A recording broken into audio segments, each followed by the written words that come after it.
parole est à nouveau à Geneviève Garrigos. Merci, Monsieur le maire. Madame la Présidente. Chers collègues, avant toute chose, je voudrais signaler qu'il y a un bruit de fond très très important qui arrive jusqu'à moi. Voilà, mes chers collègues, toutes les 24 minutes dans le monde, une personne est tuée ou blessée par une arme explosive.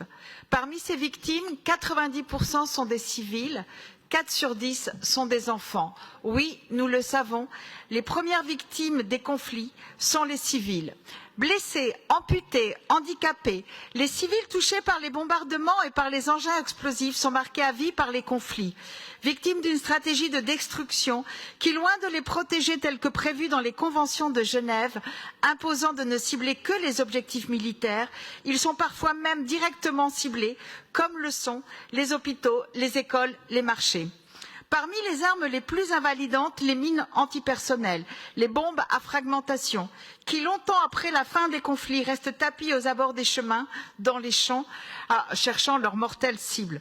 Depuis 35 ans, Handicap International intervient dans près de 60 pays auprès de ces populations vulnérables, exposées aux dangers des armes et des engins explosifs dans les conflits armés. Grâce à une campagne internationale portée par une coalition d'ONG, dont Handicap International, en 1997 était adopté par les Nations Unies le traité d'Ottawa interdisant la production, la vente et l'utilisation des mines antipersonnelles et en 2008 la Convention sur les armes à sous-munitions. Certes, tous les États ne les ont pas ratifiées, certains continuent à les utiliser, en fabriquer et en vendre, mais le nombre des morts, le nombre des victimes de ces instruments a considérablement diminué. De son côté, Handicap International, créé en 1982 à Lyon par 2 médecins français, peut venir en aide justement aux personnes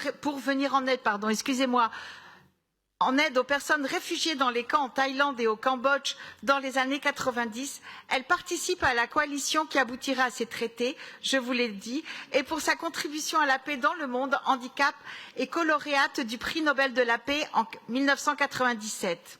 Depuis lors, Handicap International milite pour les changements politiques nécessaires, plaçant les droits, la dignité et le bien-être des populations fragilisées, en particulier les victimes de conflits et les personnes handicapées, au cœur de son action.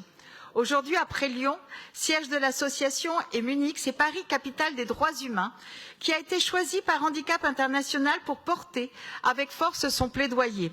Il y a 2 ans, la ville s'était déjà associée à l'ONG pour dénoncer les ravages de la guerre et rendre hommage aux victimes civiles des bombardements avec un monument éphémère au centre de la place de la République face à la statue de Marianne. La maire de Paris s'était alors engagée à y consacrer un lieu pérenne dans la capitale, et bien voilà, c'est chose faite.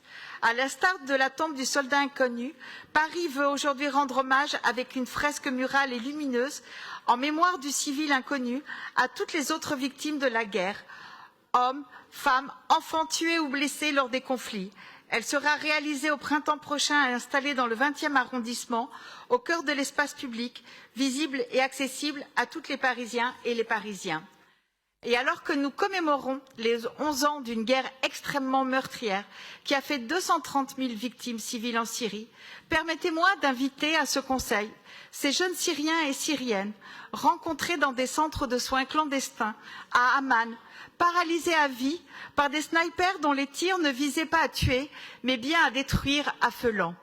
Certains sont morts dans d'atroces souffrances, d'autres tétraplégiques continuent d'espérer. Je suis fière que Paris aujourd'hui, à travers cette fresque, leur rende hommage. Je vous remercie.